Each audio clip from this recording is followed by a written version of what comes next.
Hello दोस्तों, आज के इस वीडियो में हम बात करने वाले हैं सीटेट एग्जाम जो कि आपका 2024 जुलाई में होने वाला है। यहाँ पे हम बात करने वाले हैं कुछ प्रीवियस ईयर को क्वेश्चंस पे बात करेंगे जो कि आपका पेपर 2024 के जनवरी साइड में पूछा गया था। उसके क्या क्वेश्चंस हैं उस पे हम बात करने वाले हैं और ये हमारा टॉपिक रहेगा बाल विकास एवं शिक्षा शास्त्र का, जिसमें से ये पार्ट नंबर 1 होने वाला है। इसमें हम बात करेंगे टॉप 10 ऐसे क्वेश्चन जो कि आपके प्रीवियस ईयर में पूछे जा चुके हैं तथा उनके आंसर पे भी बात करेंगे तथा डिटेल से एक्सप्लेनेशन को भी समझने की कोशिश करेंगे। तो वीडियो को स्टार्ट करने से पहले आप सभी लोगों से रिक्वेस्ट है, अगर अभी तक आपने हमारे चैनल को सब्सक्राइब नहीं किया था तो प्लीज सब्सक्राइब कर लीजिए, साथ में बेल आइकन को प्रेस कर दीजिए। तो बिना देर किए करते हैं आज का वीडियो स्टार्ट। तो यहाँ पे हम सबसे पहले हम बात करने वाले हैं कि हमारा क्वेश्चन जो कि पहला क्वेश्चन है 2024 में पूछा गया था, जो कि क्वेश्चन कह रहा था कि वाइगोत्स्की के अनुसार संज्ञानात्मक विकास को सुगम बनाने में शिक्षक की क्या भूमिका होती है। अर्थात जो हमारे वाइगोत्स्की थे उन्होंने बताया कि संज्ञानात्मक विकास जो होता है उसको जो है सुगम बनाने के लिए शिक्षक की क्या भूमिका होती है। तो यहाँ पे अगर हम बात करें तो ऑप्शन फर्स्ट यहाँ पे आपको देखने को मिल जाएगा, छात्र को जानकारी और ज्ञान प्रदान करना। दूसरा ऑप्शन यहाँ पे हो जाता है, आप देख सकते हैं, आलंबन के माध्यम से छात्र के सीखने का मार्गदर्शन और समर्थन करना। ऑप्शन नंबर थर्ड आप देख सकते हैं, यहाँ पे आपको दिखाई दे रहा होगा, छात्र को पूरी तरह से स्वतंत्र रूप से सीखने की अनुमति देना। और पांच ऑप्शन नंबर जो कि लास्ट है चौथे नंबर पर, केवल उन्हीं कार्यों को देना जो विद्यार्थी वर्तमान में स्वतंत्र रूप से कर सकते हैं। तो इसमें से अगर हम करेक्ट आंसर की बात करते हैं तो यहाँ पे करेक्ट ऑप्शन जो है इसका 2 नंबर पे हो जाता है, जिसमें कहा गया है कि आलंबन के माध्यम से छात्र के सीखने का मार्गदर्शन और समर्थन करना। अब हम थोड़ा सा इसके डिटेल से एक्सप्लेनेशन पे बात करते हैं। तो यहाँ पे डिटेल का एक्सप्लेनेशन इसका हो जाता है कि वाइगोत्स्की के अनुसार संज्ञानात्मक विकास जो है का सुगम बनाने में शिक्षक की भूमिका आलंबन के माध्यम से छात्र के सीखने का मार्गदर्शन और समर्थन करना है। और यहाँ पे बात करें तो वाइगोत्स्की ने सामाजिक सांस्कृतिक सिद्धांत प्रतिपादित किया था, जिसके अनुसार सामाजिक अंतःक्रिया एक शिक्षक की संज्ञानात्मक क्षमता के विकास में एक महत्वपूर्ण भूमिका निभाती है। और यहाँ पे थोड़ा सा बात करें तो आलंबन जो होता है वाइगोत्स्की के सामाजिक सांस्कृतिक सिद्धांत का महत्वपूर्ण घटक है। आलंबन एक प्रक्रिया है जिसमें शिक्षक छात्र को नए और चुनौतीपूर्ण कार्यों में समर्थन करने के लिए साथी बनाता है, जिससे छात्र अपने समझकर और समाधान तैयार करने की क्षमताओं में सुधार करते हैं या कर सकते हैं। शिक्षक का छात्र को जितनी स्वतंत्रता की आवश्यकता है उतनी सहायता और मार्गदर्शन प्रदान किया जाता है या प्रदान करने का कार्य करते हैं, और इस सहायता से स्थानांतरित करने का प्रयास वह स्थिति के अनुकूल करता है। तो ये बहुत ही इंपॉर्टेंट क्वेश्चन था जो कि यहाँ पे हमने डिटेल से समझा। और यहाँ पे एक क्वेश्चन का आंसर तो हमने देख ही लिया, लेकिन इस क्वेश्चन के एक्सप्लेनेशन में हमने बहुत सारे कॉन्सेप्ट को भी क्लियर किया है। अब हम बात करते हैं क्वेश्चन जो कि हमारा सेकंड क्वेश्चन है उसको समझने की कोशिश करते हैं। तो क्वेश्चन नंबर दूसरा कह रहा है कि किशोरावस्था के बारे में निम्नलिखित में से कौन सा कथन सही नहीं है। अर्थात किशोरावस्था जो होती है उसमें से कौन सा कथन गलत है, उस पर हम थोड़ी सी बात करते हैं। तो यहाँ पे किशोरावस्था एक सामाजिक रचना है। दूसरा ऑप्शन यहाँ पे दिया गया है कि किशोरावस्था को आमतौर पर यौन के शुरू करने के लिए माना जाता है। ऑप्शन नंबर थर्ड यहाँ पे आपको देखने को मिलेगा कि किशोरावस्था जो है बचपन और वयस्कता के बीच विकासात्मक संक्रमण है, या जिसमें शारीरिक, संज्ञानात्मक और मनोसामाजिक परिवर्तन होते हैं। लास्ट का ऑप्शन दिया गया है जिसमें आपसे कहा गया है कि विभिन्न संस्कृतियों के बच्चे एक समान तरीके से किशोरावस्था में प्रवेश करते हैं और इससे अनुभव करते हैं। तो अर्थात यहाँ पे 4 ऑप्शन थे, जिन 4 ऑप्शन में से करेक्ट आंसर की अगर हम बात करते हैं तो यहाँ पे लास्ट का जो है इसमें से करेक्ट आंसर हो जाता है, जिसमें कहा गया है कि विभिन्न संस्कृति के बच्चे जो है एक समान तरीके से किशोरावस्था में प्रवेश करते हैं। तो इसमें से कहा था कौन सा सही नहीं है, क्योंकि ये हमारा निगेटिव क्वेश्चन है इसलिए निगेटिव का निगेटिव आंसर हो जाता है। तो यहाँ पे ये हो जाएगा। अब हम थोड़ा सा डिटेल से समझते हैं कि इसका क्या मीनिंग है, किशोरावस्था क्या है इसको थोड़ा सा समझते हैं। तो यहाँ पे हम जाते हैं एक्सप्लेनेशन में, डिटेल से इसकी समझने की कोशिश करते हैं।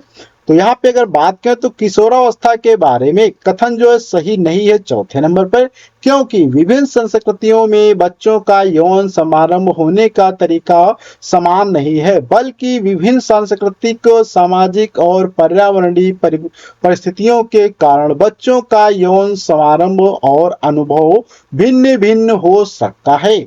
इस प्रकार से यहाँ पे डिटेल से समझ सकते हैं। अब हम बात करते हैं क्वेश्चन नंबर 3 पे, जो कि बहुत ही अच्छा क्वेश्चन है।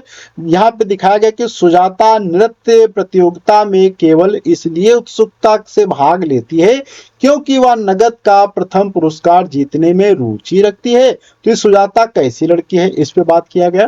तो यहाँ पे फर्स्ट क्वेश्चन कह रहा है कि आंतरिक रूप से प्रेरित है। ऑप्शन नंबर सेकंड कहा गया है कि बाहरी रूप से प्रेरित है। ऑप्शन थर्ड में कहा गया है कि महारत उन्मुख और शिक्षार्थी है, या लास्ट का ऑप्शन कहा गया है कि असफलता परिहार शिक्षार्थी है। तो यहाँ पे कह रहा है कि 4 ऑप्शन है, इनमें से आपको सही बताना है कि क्यों जो है वो प्रतियोगिता में भाग लेती है, उत्सुकता के साथ में ऐसा क्या कारण है। तो यहाँ पे आप देख सकते हैं इसका करेक्ट आंसर हो जाता है बाहरी रूप से प्रेरित, क्योंकि ऐसे विद्यार्थी जो केवल पैसों के लिए या कुछ पाने के लिए चीजों को कार्य करते हैं तो बाहरी रूप से क्या है, एक प्रकार से प्रेरित होते हैं। तो यहाँ पे क्वेश्चन बी अर्थात सेकंड करेक्ट हो जाता है। थोड़ा सा इसके हम एक्सप्लेनेशन पे भी बात कर लेते हैं कि इसका क्या एक्सप्लेनेशन हो जाएगा। तो व्याख्या है कि उपरोक्त संदर्भ में सुजाता बाहरी रूप से प्रेरित है। सुजाता का उत्साह केवल नगद पुरस्कार जीतने की बात से है, जो बिना किसी आत्मरुचि के बाहरी प्रेरणा की ओर संकेत करता है। यहाँ सुजाता का व्यवहार बाह्य प्रेरणा से मेल खाता है, जिसमें व्यक्ति किसी गतिविधि में अपनी रुचि या व्यक्तिगत आनंद एवं पूर्णता के बजाय पुरस्कार या पहचान जैसे बाह्य प्रोत्साहन से प्रेरित होकर शामिल होता है। अर्थात इस प्रकार के कार्य जहाँ पे कोई एक दूसरे की चीजों को देखकर कार्य करता है या कोई प्रोत्साहन होता है, बाह्य रूप से कार्य करता है, तो इसे बाह्य रूप से कहा जाता है कि प्रेरित है। अब हम यहाँ पे क्वेश्चन नंबर 4 पे बात करते हैं, जो कि दिया गया है कि शिक्षार्थियों के बीच व्यक्तिगत भिन्नताओं को संबोधित करने के लिए एक शिक्षक को क्या करना चाहिए। तो ऑप्शन यहाँ पे फर्स्ट दिया गया है, मतभेदों को असामान्य और एक प्रकार की कमी के रूप में स्वीकार करना चाहिए। ऑप्शन नंबर बी अर्थात दूसरा दिया गया है, व्यक्तिगत भिन्नताओं को नजरअंदाज करना चाहिए। ऑप्शन थर्ड दिया गया है, भिन्नताओं को मानव विविधता की प्रत्यक्ष विशेषता के रूप में मानना चाहिए। ऑप्शन यहाँ पे सी अर्थात डी लास्ट का दिया गया है, जिसमें कहा गया है कि सभी शिक्षार्थियों के लिए एक अन्य और सामान्य पाठ्यक्रम लागू करना चाहिए। क्या सामान्य पाठ्यक्रम होना चाहिए? तो यहाँ पे आपको करेक्ट आंसर की बात करें तो थर्ड हो जाता है, अर्थात क्या विभिन्नताओं में मानव विविधता की प्रत्यक्ष विशेषता के रूप में मानना चाहिए, क्योंकि जो भी शिक्षार्थी होते हैं उनके बीच व्यक्तिगत भिन्नताओं को संबोधित करने के लिए शिक्षक कैसा होना चाहिए, तो विभिन्नताओं के को मानव विविधता के प्रत्यक्ष रूप से मानना चाहिए। करेक्ट आंसर है। थोड़ा सा डिटेल से समझने की कोशिश करते हैं तो यहाँ पे हो जाता है इसका आंसर कि शिक्षार्थियों के बीच व्यक्तिगत भिन्नताओं को संबोधित करने के लिए एक शिक्षक को विभिन्नताओं को मानव विविधता की प्रत्यक्ष विशेषता के रूप में मानना चाहिए। यह दृष्टिकोण समृद्धि को प्रोत्साहित करता है और व्यक्तिगत दृष्टिकोणों की दिशा में आगे बढ़ने के लिए समर्थन प्रदान करता है। विभिन्नताओं को दोष के रूप में स्वीकार करना, विभिन्नताओं के प्रति उदासीनता या सभी छात्रों के लिए एक ठोस और समान कार्यक्रम को लागू करना कठिनाइयों का कारण हो सकता है। तो इस प्रकार से ये करेक्ट आंसर हो जाता है। और थोड़ा सा डिटेल से देख सकते हैं तो विभिन्नताओं को पहचानना और उनकी सराहना करना व्यक्तिगत अनुभवों का समर्थन करने के लिए अद्वितीय और समर्थन पूर्ण शिक्षा परिवेश को बढ़ावा दे सकता है। अब हम यहाँ पे बात करते हैं जो कि हमारा नेक्स्ट क्वेश्चन आने वाला है, जो कि क्वेश्चन नंबर है 5 पे। जीन पियाजे का मानना था कि ज्ञान, अर्थात जीन पियाजे ने क्या कहा कि ज्ञान क्या है, तो उन्होंने बताया कि ज्ञान पर्यावरणीय से निष्क्रिय रूप से पारित होने के बजाय बच्चे द्वारा निर्मित किया जाता है। दूसरा नंबर पे उन्होंने कहा था कि अंतः क्रियाओं के माध्यम से प्राप्त करने के बजाय जन्मजात और दिया हुआ होता है। लास्ट अर्थात तो थर्ड नंबर पे बात करें तो अधिक जानकार अन्य लोगों के साथ बातचीत से सह निर्मित हो सकते हैं। और लास्ट का ऑप्शन है चौथे पे, एक दृश्य व्यवहार परिवर्तन है जिसे विश्वसनीयता के साथ मापा जा सकता है। अब यहाँ पे करेक्ट आंसर इसका हो जाता है फर्स्ट, जो कि पर्यावरण से निष्क्रिय रूप से पारित होने के बजाय बच्चे द्वारा निर्मित किया जाता है। तो इसका क्या मतलब है कि जीन पियाजे ने ऐसा क्या है, इसको थोड़ा सा हम डिटेल से समझ लेते हैं। तो यहाँ पे एक्सप्लेनेशन पे अगर हम बात करें तो एक्सप्लेनेशन है कि जीन पियाजे का मानना था कि ज्ञान पर्यावरण से निष्क्रिय रूप से पारित होने के बजाय बच्चे द्वारा निर्मित किया जाता है। पियाजे के सिद्धांत के अनुसार बच्चे सक्रियता से दुनिया की समझ बनाते हैं जब वे नई जानकारी को समाहित करते हैं और इसे मौजूद संज्ञानात्मक या मौजूदा संज्ञानात्मक संरचनाओं में अनुकूलित करते हैं तो ज्ञान निर्मित होता है। यह प्रत्यक्ष और सक्रिय रूप से शिक्षा प्रक्रिया में लगे रहने को प्रोत्साहित करता है। अब हम यहाँ पे क्वेश्चन नंबर 6 पे बात करते हैं। एक प्रगतिशील कक्षा में आकलन डैश डैश डैश कैसा होना चाहिए। यहाँ पे पहला ऑप्शन है कि गतिशील होना चाहिए। ऑप्शन देख सकते हैं दूसरे नंबर पे वस्तुनिष्ठ होना चाहिए। ऑप्शन यहाँ पे थर्ड दिया गया है योगात्मक होता है। ऑप्शन डी दिया गया है मानक संदर्भित होता है। अर्थात यहाँ से क्या करेक्ट होगा इस पे बात करना है। तो यहाँ पे करेक्ट आंसर इसका हो जाता है गतिशील होना चाहिए। गतिशील का मतलब होता है प्रोग्रेसिव, अर्थात जब कोई पढ़ रहा है बच्चा तो साथ में अगर चीजों को पूछा जाता है तो उसे प्रोग्रेसिव कहा जाता है। तो इस प्रकार का आकलन बहुत ही अच्छा होता है एक प्रगतिशील कक्षा में। अब यहाँ पे थोड़ा सा डिटेल से समझने की कोशिश करते हैं।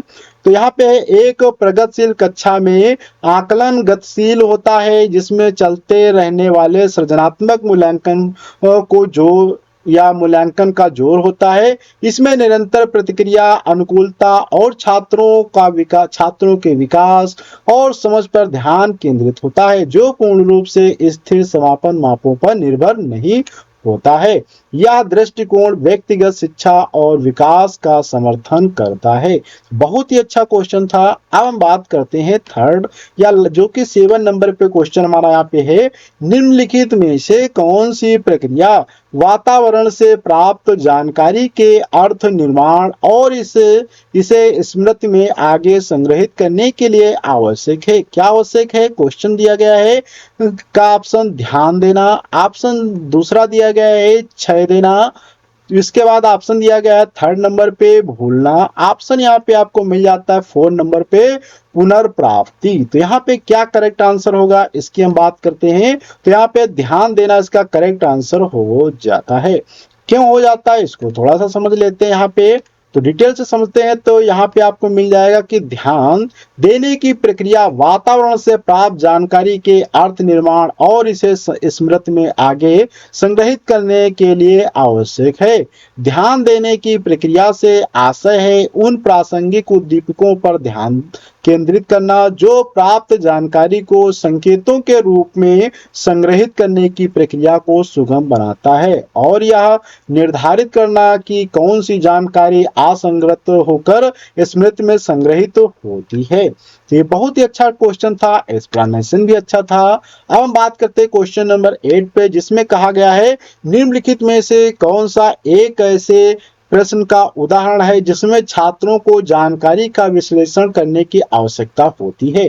ऑप्शन दिया गया है to kill A Marging bird. उपन्यास के कथानक क्या हैं, इसी प्रकार से इसमें फिर से दिया गया है to kill a marking Dang.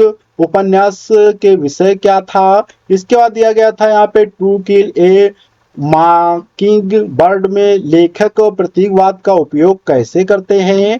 Last का ऑप्शन है इसमें कि टू किल ए मॉकिंग बर्ड का नायक कौन था? तो ऑप्शन इसका सी करेक्ट हो जाता है। और यहाँ पे एक्सप्लेनेशन को थोड़ा सा हम समझते हैं। तो एक्सप्लेनेशन में है विकल्प 3 अर्थात टू किल ए मॉकिंग बर्ड में लेखक प्रतीक वाद का उपयोग कैसे करते हैं? ऐसे प्रश्न का उदाहरण है जिसमें छात्रों को जानकारी का विश्लेषण करने की आवश्यकता होती है। इस सवाल से छात्रों को लेखक के द्वारा प्रतीकों का उपयोग समझने और विश्लेषण करने के लिए प्रेरित किया जाता है, जो कि साहित्यिक तकनीकों की गहरी समझ को बढ़ावा देता है। बहुत ही अच्छा क्वेश्चन था। अब हम बात करते हैं जो कि क्वेश्चन नंबर आज का हमारा इसी का एक्सप्लेनेशन हो जाता है, जो कि डबल बार प्रिंट हो गया है, कोई मिस्टेक नहीं। आगे हम देखते हैं क्वेश्चन जो कि यहाँ पे दिया गया है 9 नंबर पे। अभिकथन अर्थात अभिकथन यहाँ पे दिया गया है असर्शन ए, जिसमें दिया गया है शिक्षकों को निरंतर अपने स्वयं के रूढ़िवादिता को पूर्वाग्रह पर चिंतन करना चाहिए। तो इसका कारण क्या हो सकता है? अर्थात रीजन सांस्कृतिक रूप से उत्तरदायी शिक्षण का अर्थ है कि शिक्षक चिंतनशील हो। तो यहाँ पे ऑप्शन में दिया गया फर्स्ट में ए और आर दोनों सही है तथा आर ए की व्याख्या सही करता है। ऑप्शन यहाँ पे आप देखेंगे दूसरा दिया गया ए और आर दोनों सही है, परंतु आर ए की सही व्याख्या नहीं करता है। ऑप्शन बात थर्ड पे बात करते हैं, ए सही है किंतु आर गलत है। ऑप्शन फोर्थ पे बात करते हैं जो कि दिया गया ए और आर दोनों गलत हैं। तो करेक्ट आंसर इसका हो जाता है फर्स्ट, जिसमें ए और दोनों सही है लेकिन आर जो है था रीजन जो इसका है कारण वो ए की सही व्याख्या भी करता है। तो अब हम यहाँ पे बात करते हैं इसमें थोड़ा सा। तो ए और आर दोनों सही है तथा आर जो है ए की सही व्याख्या करता है, क्योंकि शिक्षकों को अपने स्वयं के रूढ़िवादिता और पूर्वाग्रहों पर निरंतर विचार करना चाहिए, क्योंकि सांस्कृतिक रूप से उत्तरदायी शिक्षण यह मानती है कि शिक्षक समर्थन करने वाले होते हैं। अब हम यहाँ पे बात करते हैं नेक्स्ट क्वेश्चंस पे, जो कि आज का हमारा लास्ट क्वेश्चन है, जिसका यहाँ पे केवल हम बात करेंगे ऑप्शंस पे। करेक्ट आंसर की बात हम नेक्स्ट वीडियो में बात करेंगे। तो क्वेश्चन दिया गया है जैसे कि फर्स्ट का क्वेश्चन है, कोहलबर्ग के नैतिक विकास के सिद्धांत के कैरोल गिल्गिन की आलोचना का केंद्रीय तर्क क्या था? देखभाल की नैतिकता और नारीवाद दृष्टिकोण। ऑप्शन बी है, ऑप्शन सी है और ऑप्शन डी। आपको इसका करेक्ट आंसर बताना है। कमेंट बॉक्स में आप करके इसको कमेंट कर सकते हैं। और सही आंसर देखने के लिए, सही एक्सप्लेनेशन देखने के लिए आपको हमारा नेक्स्ट वीडियो देखना पड़ेगा। तो आज की वीडियो में लोग इतना रखते हैं, अगले वीडियो मिलेंगे कुछ नई जानकारी के साथ में। जब तक के लिए धन्यवाद।